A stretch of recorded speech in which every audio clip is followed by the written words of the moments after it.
Unit 6. The girls who played Gulli Danda. Let us find out what happens to the group of girls when their gulli strikes the cap of a man standing in the middle of a field. At last, the bell for the recess rang. What a relief! Kavita, Mandakini, Neha, Suzy, Jaswinder, Preeti, Zia, Sazia and Ruby had been waiting for the recess since the first period. Jaswinder picked up a danda, Zia grabbed a gulli, and everybody followed them to the open space just outside the school, where they normally played during recess. Zia reached the ground first. She took a piece of chalk out of her pocket, drew a circle and placed the gulli in the center. Jaswinder entered the circle. It was her turn. She took the danda to strike the gulli. All the other girls took up positions around the circle. All the girls were looking at Jaswinder. She took aim and struck the gulli. It flew straight into the hands of Suzy, and Jaswinder's turn was over. Neha was next. The gulli was once again placed in the center of the circle. Neha entered the circle and took her position. She struck the gulli hard and it went flying out of the circle. The other girls were unable to catch it. Sazia was the first to reach the gulli. She picked it up and threw it back at Neha. Neha again struck it. The gulli went flying in the opposite direction. Both Mandakini and Kavita tried to catch the gulli, but they hit each other and missed the catch. Mandakini picked it up and threw it back towards Neha, who once again hit it back. Zia was next after Neha, but the manner in which Neha was hitting made Zia's turn unlikely. Zia was hoping that Neha would miss so that her turn would come, but Neha was too good a player to miss. Suzy reached the gulli. She picked it up and threw it back towards Neha.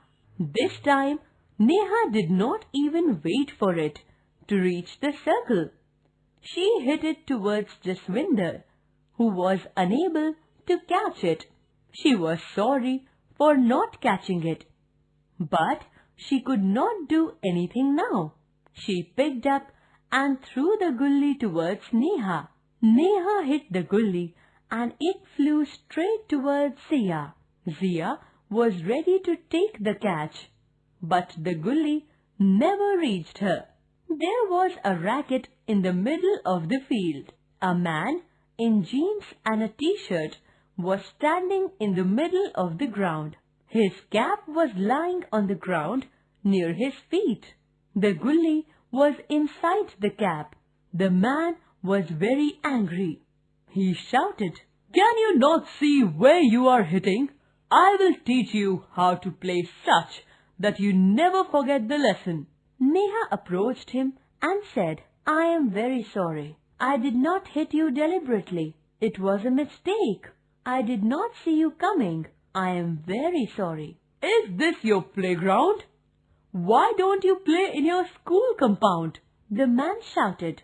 Zia approached the man and said, "Sir, the school compound is very small. There is not enough space for us to play. We play here every day." "So, this is why you play here. I will go and talk to the headmaster of your school. I will sort this out. Then you will learn how and where to play," said the man. "Please forgive us. We will be more careful in the future," the girls pleaded. The man was not happy about it. He was not willing to let it go. He picked up the cap and the gulli with it. Then he started walking towards the school.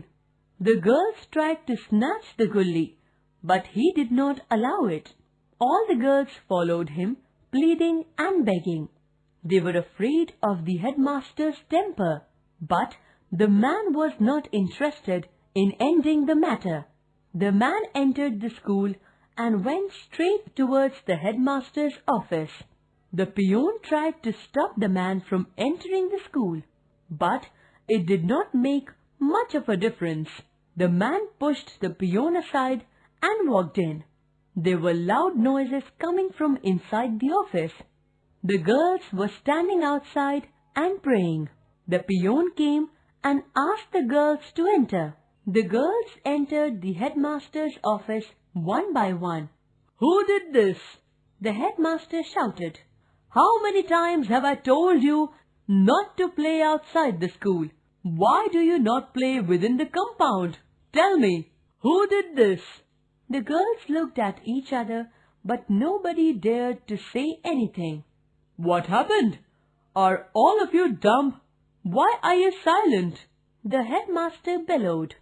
Suzy said, "We are sorry, sir, and we assure you that this will not happen again. We will be more careful." "All of you apologize to the gentleman here." "We are very sorry, sir," all the girls chimed together. "It is okay, girls," the man said. "Thank you for your intervention, sir. Please see that this sort of mistake is not repeated again." The man started walking towards the school gate with satisfaction. The headmaster did not wait for the man to reach the gate. He said, "Now, who among you girls made the shot?" All the girls were looking at their feet. They were afraid to look at each other.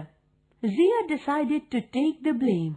She lifted her head and started to speak, but Neha did not allow her to start. "I am very sorry, sir," said Neha. "I made that stroke." "Wow, what a shot!" the headmaster exclaimed. "You hit that man's cap. You made the cap fall, and you made the gully land inside the cap. Brilliant! It was a master stroke." The girls were finding it hard to suppress their laughter. They did not dare laugh in the headmaster's presence. With difficulty, they controlled themselves. They left the headmaster's room smiling.